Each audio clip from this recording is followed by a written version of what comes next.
I bought a house with a garden and my hubby said to me that his mom and sis are moving in too. I said, "What the hell? Are you kidding?" It was right after I bought a house with a garden that my husband Tom and mother-in-law Maria, both grinning, declared that my in-laws would move in with us. "They are moving in too. If you don't like it, I'll make my son divorce you," Maria said. If she came, her nasty daughter would surely follow. They knew I hated this and did it anyway. The daily harassment would continue even in the new house. I shuddered at the thought. "No, I don't want to live with you," I said. "What you don't seem to understand," Maria said, her eyebrows shooting up as she pulled out divorce papers from somewhere, "is your position." My husband's part was already signed. Her face showed she only cared about getting the house. Their plan had worked perfectly, which was terrifying. I struggled to hold back my laughter. My mother-in-law, seeing me trembling with my head down, looked triumphant. I quietly signed the divorce papers, packed my things, and left the dreaded house. I got a barrage of calls from my ex-mother-in-law on moving day. "Have you realized yet?" she demanded, wanting to meet and talk. That's exactly what I wanted. I would meet her and put an end to this myself. I made thorough preparations to confront them and headed to the showdown. "My name is Nicole. I work at an advertising agency. My husband John was introduced to me by Justin, a manager at a newspaper company. As someone in a weak position, I couldn't refuse Justin's offer. I was 29 at the time, and after 6 months of dating, I married John due to his persistence. I ended up cursing myself for making a poor decision at such a crucial moment. I think my ex-mother-in-law, Karen, intended to deceive me from the start. She seemed gentle and kind, but her attitude changed as soon as I married John. She dropped the mask of a reasonable older woman and revealed her true colors as a cruel mother-in-law. "Hey, Nicole, what are you doing?" she'd say. "I told you to weed the garden after cleaning the dishes." Not a day passed without her shrill voice echoing through the house. I felt exhausted every day. I could barely manage a sigh in response. After the wedding, I agreed to live with my in-laws at John's insistence.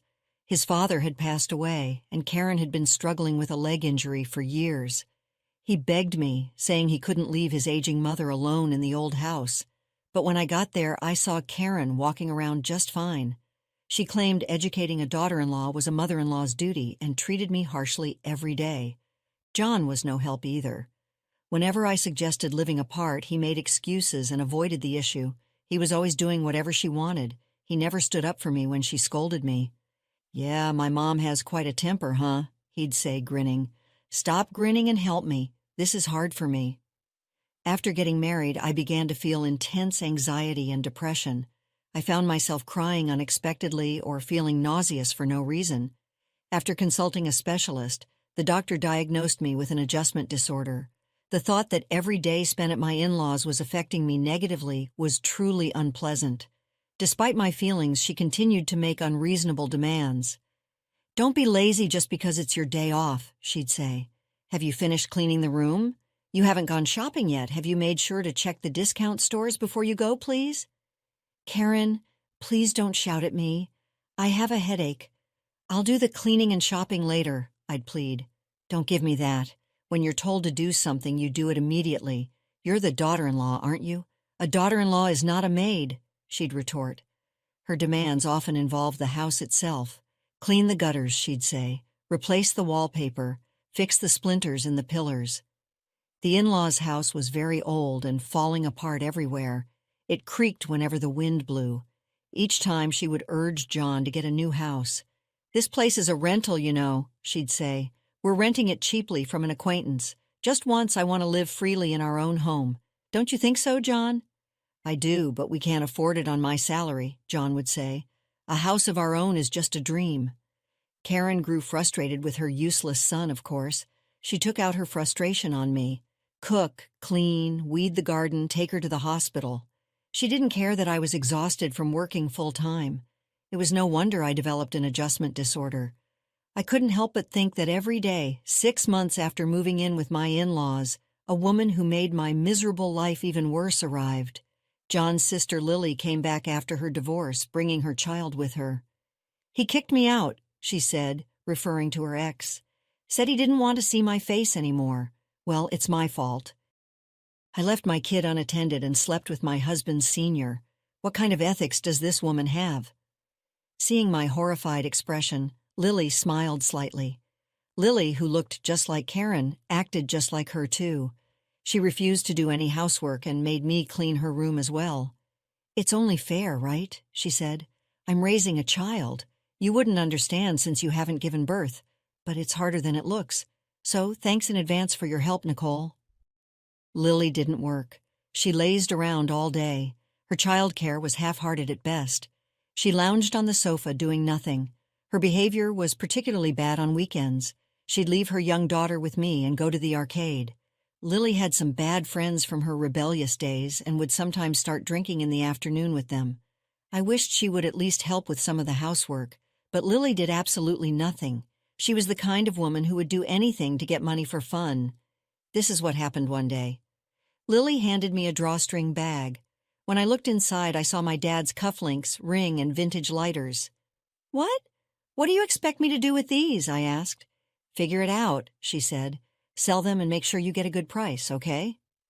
The belongings of my late father. These were supposed to be keepsakes, yet Lily casually told me to sell them. I felt a wave of sadness. The thought of her using the money to go to the arcade made it even worse. Unable to bring myself to do it, I explained the situation and handed the bag over to John. I don't know what he did with his father's keepsakes, and frankly, I don't want to know. When Lily first returned, many things happened.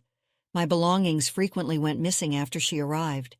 I also discovered around that time that John was probably having an affair. A friend who worked at a different advertising agency had happened to see him in town on a weekend.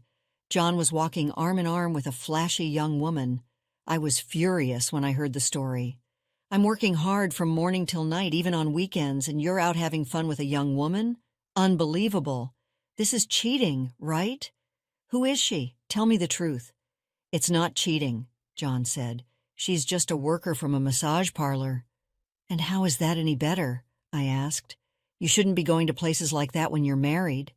Lily laughed hysterically at our argument. Karen seemed exasperated but didn't strongly scold John. According to Karen's logic, if a husband goes to such places, it's because the wife isn't devoted enough. Getting upset over something like that is embarrassing. "The problem is you," she said. "If you were more devoted to John, this wouldn't happen." "I don't agree," I said. "Karen, isn't that a bit too unreasonable? This is the norm in this house. Besides, going to places like that or having an affair shows a man's prowess. A wife should forgive such things with a big heart." What was normal to them was absurd to me. Forgive visits to such places and affairs. There was no way I could do that. My frustration only grew. I couldn't just stand by any longer. Determined to change this unpleasant situation, I decided to take action. Karen and Lily remained the same day after day. They treated me like a servant. The two of them lounged around like sea lions on the sofa or floor, raising their voices when they were hungry. "Hey, why isn't lunch ready yet?" Karen would say. "It's already noon. Stop dragging your feet, Nicole. You're so slow. It's annoying." "Then why don't you make it yourselves?" I'd ask. "I've been cleaning the garden, airing out the carpets, and shopping with no time to rest." "Don't talk back," Karen would say. "Know your place as the daughter-in-law." I wasn't even allowed to voice my opinion. I was utterly fed up. I wanted a divorce immediately, but if it were that easy, I wouldn't have been struggling. John was introduced to me by Justin, a manager at a newspaper company. I was indebted to my boss, James, who also asked me not to do anything that would embarrass him. Karen knew this and often used it against me. I was completely stuck between a rock and a hard place for a while. All I could do was endure. Then one day, John's affair became undeniable. That friend from the other agency got concrete evidence. The first stage of my preparation was complete. I needed to plan my next move. About a month later, I think it was Lily who spread out a housing catalog on the dinner table after dinner.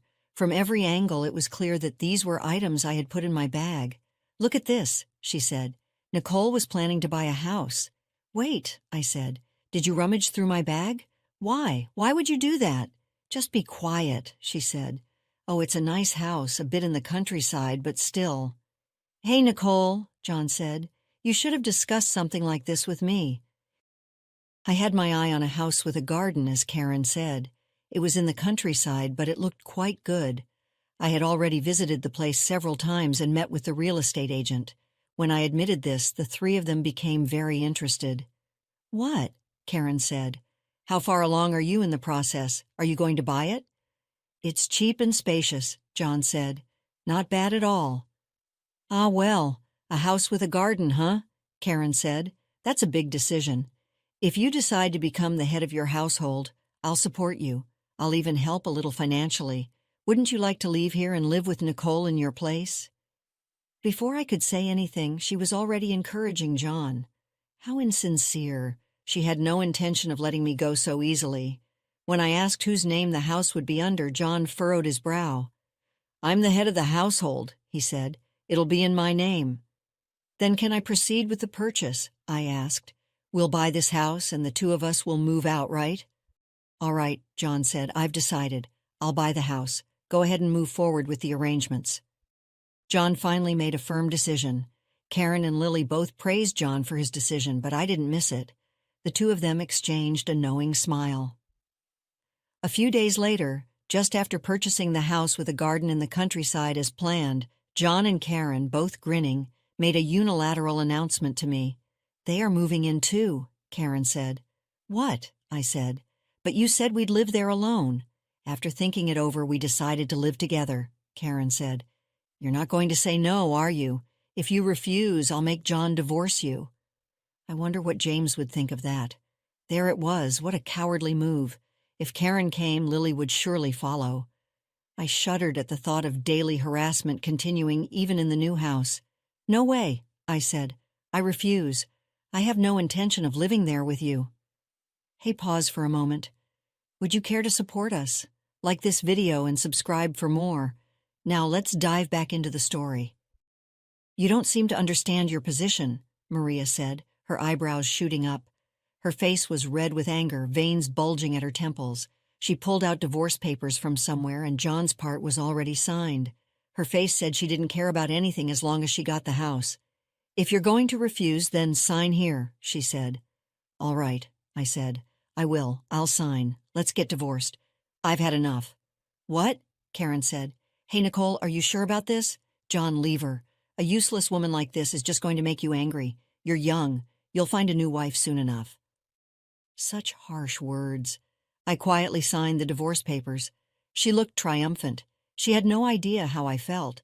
My plan had worked perfectly, which was terrifying. I struggled to hold back my laughter. A few days after I moved into my new apartment, I received numerous calls from Karen. Checking my calendar, I realized it was indeed true. Today was their moving day. So she's figured it out. The incessant ringing was typical Karen. Ignoring them didn't help. They kept coming. Finally, I picked up due to her persistence. Karen didn't even greet me. She just started yelling. "Nicole, how could you do this?" she said. "What kind of house did you make us buy?" "Hello, Karen," I said. "Calm down. What are you talking about? I don't understand." "Don't play dumb," Karen said. "This house. You knew it was defective when you bought it, didn't you? "That's right. The house I chose had issues. The ground was unstable, often causing the land to sink.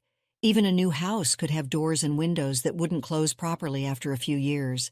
There were old mining tunnels nearby that caused the problem. However, the locals knew this. They built their houses on stable land. Only clueless newcomers fell into this trap. I used this problem-ridden house to trap those three. It was tough to find a reasonably priced defective house, even with the help of a real estate agent. I also arranged for Lily to steal the real estate catalog from my bag. I had deliberately placed my bag in an easily noticeable and stealable position. Unaware, they fell right into the trap and moved in. It was hard to keep from laughing when I signed the divorce papers. I wanted to tell them everything, but I couldn't. I played dumb. "A defective house? That can't be right," Karen said. "There must be some mistake." "What is with that attitude? So fake. Just come over here." "What?" I said. "No, honestly, I don't ever want to see you again." "What? What did you say?" Karen said. There was no way I wanted to see that unreasonable family again. I told her I wouldn't meet them even if they paid me. Then John took over. "Nicole, please think about our situation a little," he said. "I could say the same to you, John," I said. Did you ever think about my feelings? No, you didn't. I was always isolated. I'm sorry, John said. I'll apologize. Just tell me where you moved to. Why would I tell you that? I said. If you showed up, I'd have to move again. I want to cut all ties with you. The conversation went nowhere. Eventually, Karen and the others started making even more outrageous claims. They said the divorce was invalid and that we were still family. I had 2 colleagues sign as witnesses and submitted the divorce papers to City Hall. Invalid? No way, I thought. How unreasonable could they be? Anyway, they insisted on meeting and talking. Even if I refused, they would surely call again. I had no choice. I decided to meet them and put an end to it myself. Fine, I said. I'll meet with you once. Thank you, Karen said. I owe you one, but I'll choose the time and place. Okay. I couldn't risk being ambushed or followed. I needed to have the upper hand to ensure my safety. After making careful preparations, I arranged to meet the 3 of them at a cafe. I arrived at the designated cafe 20 minutes late. Karen and Lily were already furious about being made to wait. John had a strained smile on his face. As expected, they were predictable. How dare you keep your elders waiting, Karen said. It's so disrespectful. I don't want to hear about respect from you, I said. So what do you want? What's with that attitude? It's infuriating. We're stuck with a defective house because of you, Karen said. Take responsibility. I told you. I don't know anything about that, I said. You decided to move in on your own, didn't you? She faltered. She couldn't deny that Karen and Lily had willingly moved into the defective house. Their previous home was being renovated by its owner, so the only place they had to live was the defective house. If you're done, I have something to say, I said. Karen, I will be suing you for damages. Prepare yourself. What damages? Karen said. Suing? Why? What did I ever do to you? Tell me. You mentally tormented me to the point of developing an adjustment disorder, I said. I showed them a copy of my medical diagnosis. The 3 of them stared at it intensely. Karen's eyes were especially wide. She probably never imagined I had been seeing a psychiatrist. You never thought about how much your words hurt others, did you? I said. It was very painful for me. I felt nauseous and cried a lot. It was tough. That's because you're weak, Karen said. You were a lousy daughter-in-law and deserved it, isn't that right? That's part of it, I said. Calling me a lousy daughter-in-law repeatedly is slander. Slander is punishable by up to a year in prison or a fine of up to $3,000. What? Karen said. That's ridiculous. What's ridiculous? Karen didn't understand the gravity of her actions. She had no idea how sinful her behavior had been and how harmful her verbal abuse was. You also did other things that are punishable by law, I said. You threatened me multiple times, saying you'd tell James about the divorce. That's extortion. Wait, isn't that a bit exaggerated? Karen said. It's not exaggerated at all, I said. By the way, extortion carries a penalty of up to 2 years in prison or a fine of up to $3,000. I won't back down on this. All right, Karen said. Wait a minute.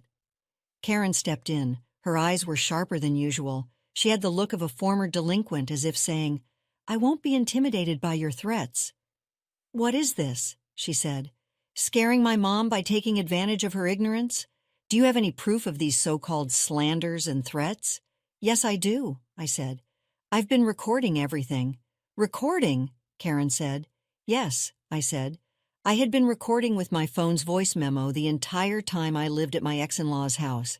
I have plenty of audio recordings. I also had data extracted specifically from Karen's abusive language. Submitting this as evidence would undoubtedly confirm the charges of slander and threats.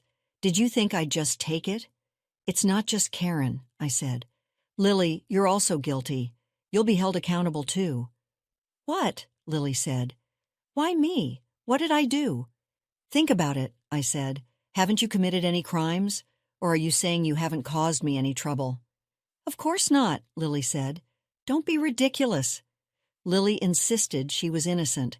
I showed her the screen on my phone. Lily's face turned pale. No wonder. It showed her rummaging through my bag, the ugly scene of her searching the contents while glancing around nervously. What? Lily said. How did you record this? Because my belongings frequently went missing after you arrived, I said. Makeup accessories, clothes, bags. I set up a hidden camera.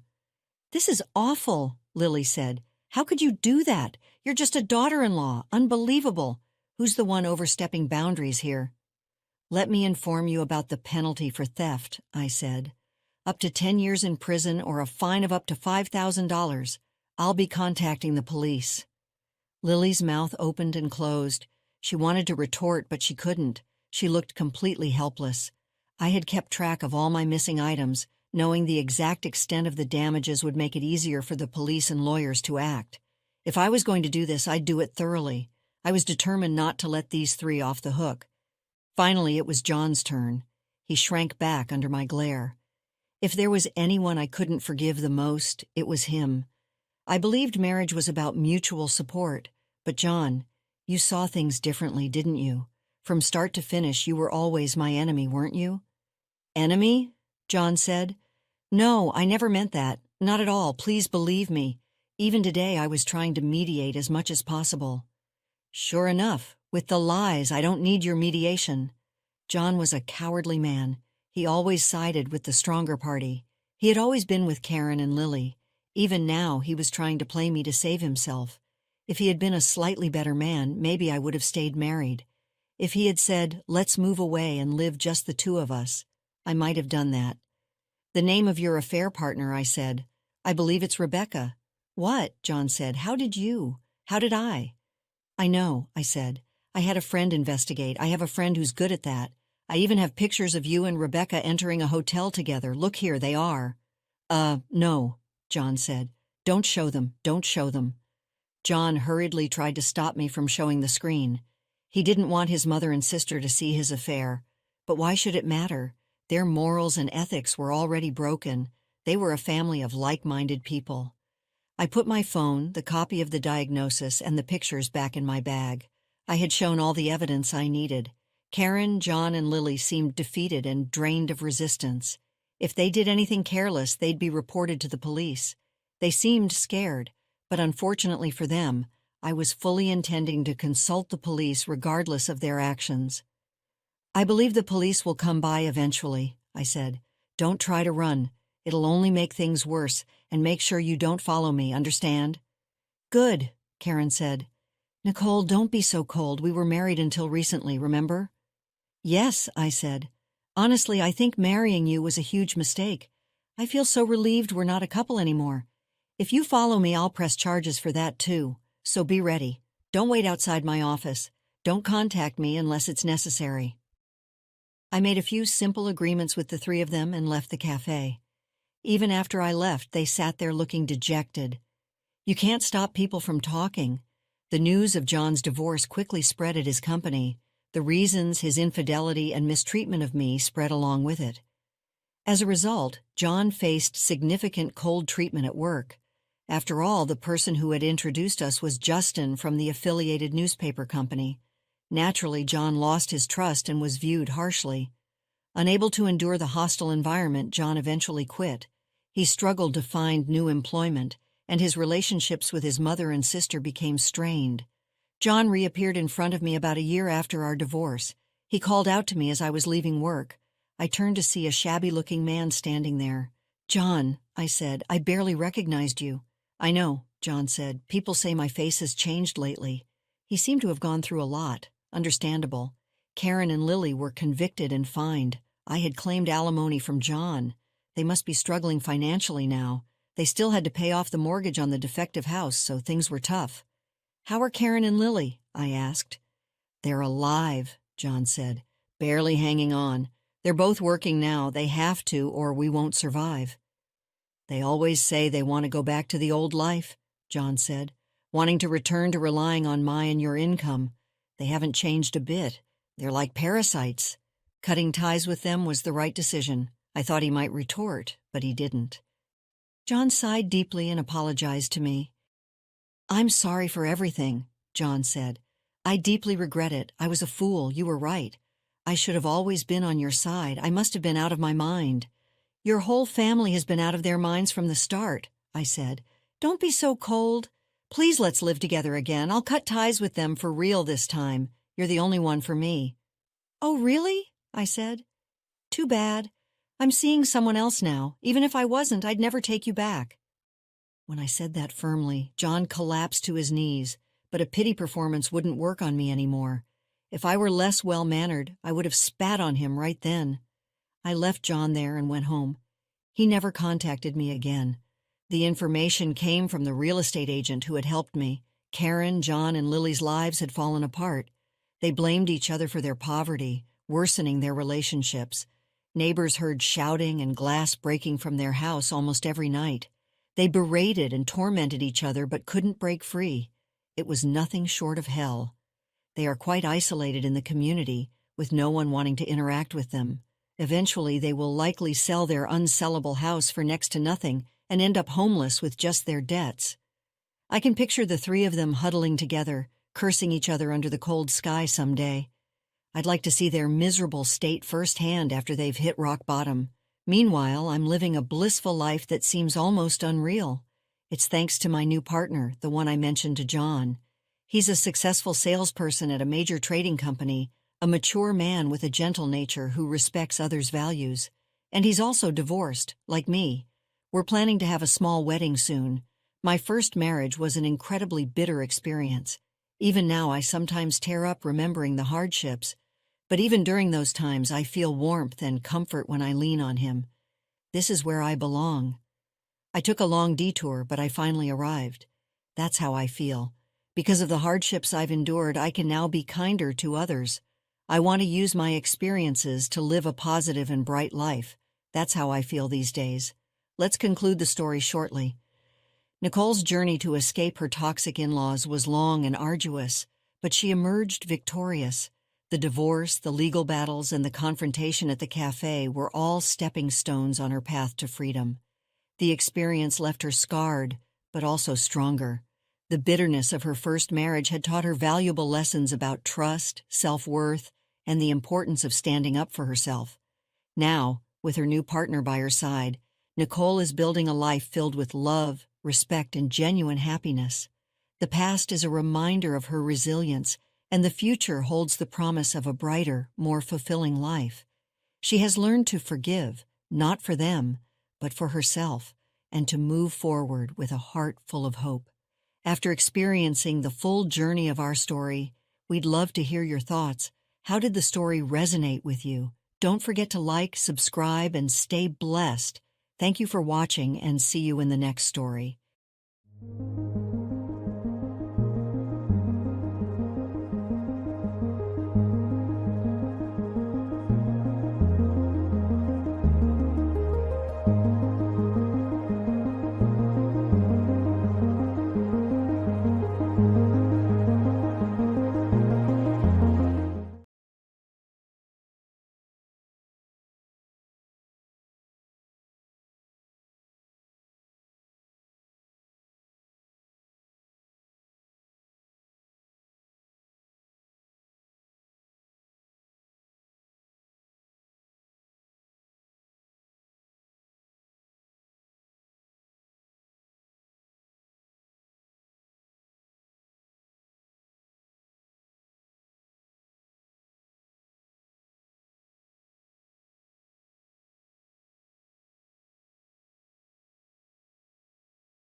Sometimes I can no breathe. When you look at me like that, I'm falling in. You don't even have to speak. I'll be calling out your